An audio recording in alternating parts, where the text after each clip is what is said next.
Ahojte, moje meno je Zuzana a som zakladateľkou Zenvia Quality, platformy nielen pre kvalitárov. V tomto videu sa pozrieme na jeden z najznámejších nástrojov riešenia problémov v oblasti kvality a tým je 8D Report. Vysvetlím vám, prečo má zmysel ho používať a čo všetko obnáša, aby bol skutočne užitočný, nielen formálne, ale aj prakticky. 8D Report je jeden z najznámejších nástrojov tímového riešenia problémov. Je mimoriadne cenený najmä tam, kde je kvalita kľúčová, napríklad v automotív. Dnes si ukážeme, čo tých 8 krokov znamená, aký je ich cieľ a prečo by ste ho mali ovládať. Toto je prehľad metodiky 8D Reportu. Každý z týchto krokov má svoj význam. Poďme si ich teraz spolu trochu prejsť.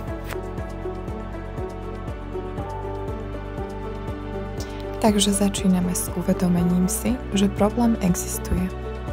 Ide o prvotnú reakciu a rozhodnutie, že je potrebné konať.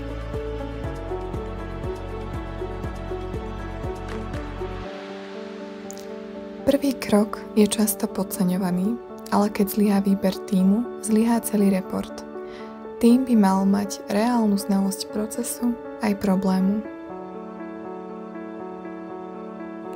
Popíšte problém tak, aby ho pochopil aj niekto, kto ho nikdy nevidel. Zároveň však už v tejto fáze musíte konať a ochrániť zákazníka aj proces.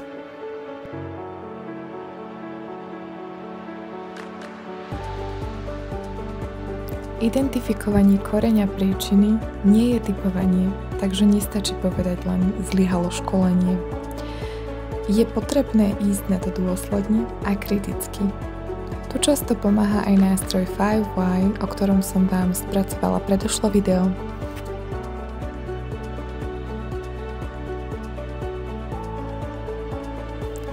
Nestačí len nasadiť riešenie, treba ho aj overiť a hlavne zamyslieť sa, hrozí to aj inde? Ak áno, tak prevencia je povinná.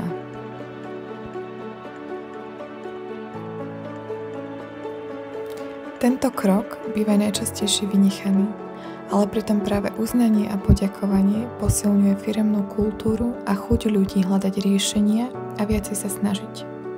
A určite to takisto lepšie pôsobí aj na zákazníka.